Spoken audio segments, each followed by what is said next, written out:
Assalamu alaikum bütün dünyadaki Türk kavmideki qarindoshlarım.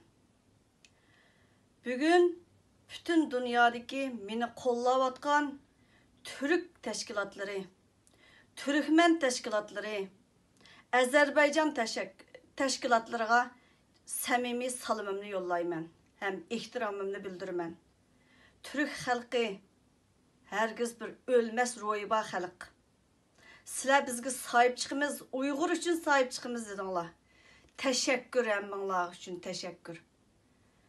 Ben xeyli gün boldu Erdoğan efendimden, Recep Tayyip Erdoğan efendimge tızlangandım.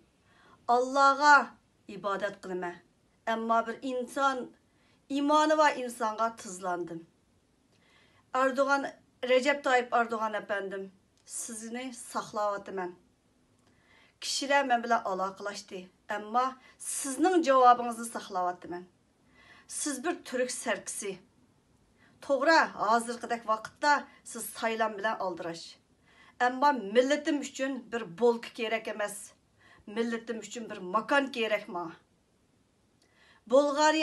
Bolgariyada tutilib qolgan qarindoshlarim bor turmada. Ularga hech kim sahip chiqmadi. Malayziyada tutilib qolgan 11 Uyg'ur bor. Ularga hiç kim sahip çıkmadı. Siz burun Tayland'dan şunca kişilerini ekilerigen. Hazırki Recep Tayyip Erdoğan nim boldu dep sual koyğum geldi. Ben sizin cevabınızı kütüvatım. Başka partiyalarga hazırgıcı cevabımını beğenmedim. Çünkü ben sizge tızlangan idim. Kazak milletlerinin başlığı imansız dep hesaplayma. Nazarbayevni imansız bir insan dep hesapladım. Ama siz bir imanı var bir insan. Şunun için sizge tızlandım. Sizin cevabınızı yana mı kütüme? Ben sizge tehdit kılmadım. Ama milletim için ben bir saran hazır. Millet davası benim kesbim emas.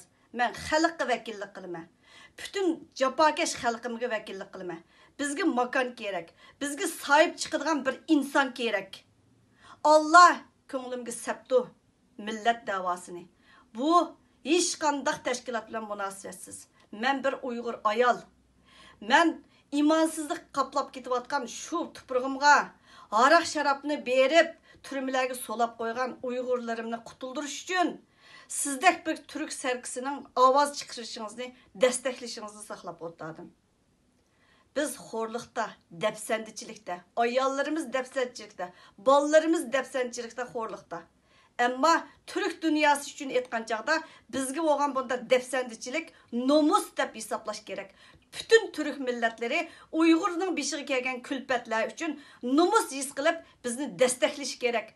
Biz için avaz çıkarış gerek. Bizge bir parça ekmek gerek emez. Biz için makan gerek, toprak gerek. Rahmet.